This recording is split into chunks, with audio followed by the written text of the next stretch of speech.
حکیم اجمل خان دہلی میں پیدا ہوئے۔ 9 سالہ شہنشاہ بابر کے ساتھ ہرات سے ہندوستان آئے تھے۔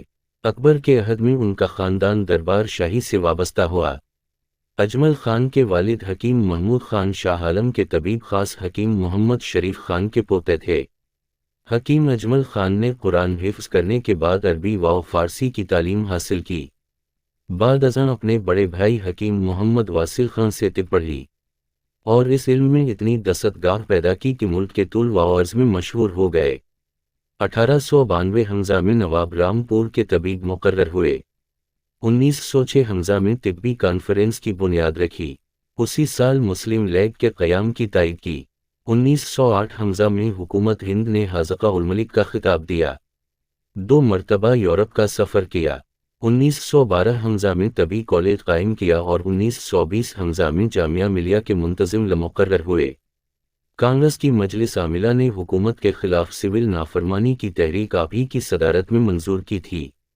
1921 حمزہ میں خلافت کانفرنس کی صدارت کی۔ قوم نے آپ کو مسیح الملک کا خطاب دیا تھا اور آپ دہلی کے بے تاج بادشاہ کہلاتے تھے۔ ہندو مسلم اتحاد کے پرجوش حامی تھے۔ ملکی سیاست میں آپ کی رائے خاص اہمیت رکھتی تھی۔ سیاسی مضامین کے علاوہ طب پر کئی کتابیں تصنیف کیں۔ نامور طبیب، سیاست دان اور کل ہند طبی کانفرنس کے بانی تھے۔ ہندو مسلم اتحاد کے حامی اور اقبال کے دوست تھے۔ شملہ وفد میں شامل تھے اور لارڈ منٹو سے جداگانہ انتخاب کا مطالبہ کیا۔ سیاسی مضامین کے علاوہ وہ طب پر کئی کتابیں لکھ چکے ہیں۔ اجمل دواخانہ کسی تعارف کا محتاج نہیں۔ ایلوپیتھک طریقہ علاج سے قبل 4-5 دہائیوں تک پاکستان کے طول و عرض میں اجمل دواخانہ کی خدمات قابل تعریف کیں۔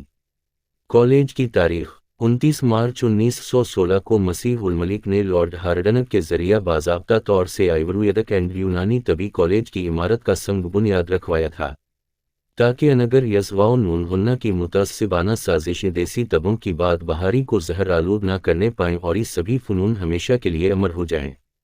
کالج کے سنگ بنیاد کے ساتھ ہی وہاں طب کی باقاعدہ تعلیم کا آغاز ہوا۔ کالج کے مصارف کے مستقل انتظام کے لیے انہوں نے ایک شاندار دواخانہ قائم کیا۔ ہندوستانی دواخانہ دہلی کے نام سے اس کی آمدنی کالج کے لیے وقف تھی۔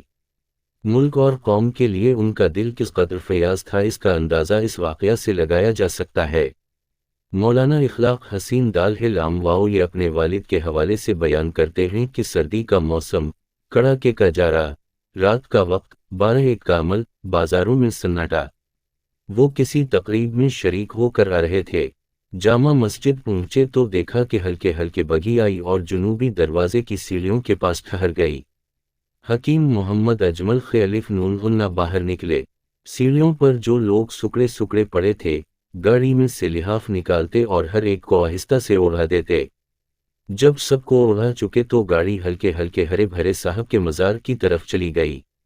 یہ تھا کالج کے بانی کا حسن اخلاق اور غریبوں، بے سہاروں اور مسکینوں کے لیے ان کے دل میں ہمدردی کا ٹھاٹھی مارتا ہوا جذبہ۔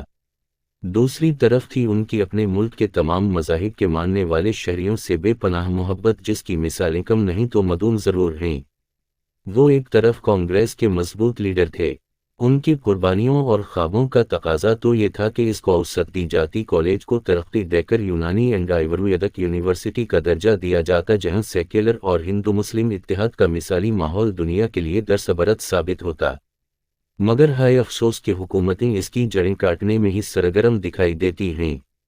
1987 حمزہ میں ہندوستان کی حکومت کی جانب سے حکیم اجمل خان کے اعزاز میں ایک یادگاری ڈاک ٹکٹ جاری کیا گیا اور دہلی میں ایک تفریحی پارک اور سڑک بھی ان کے نام سے منسوب ہے۔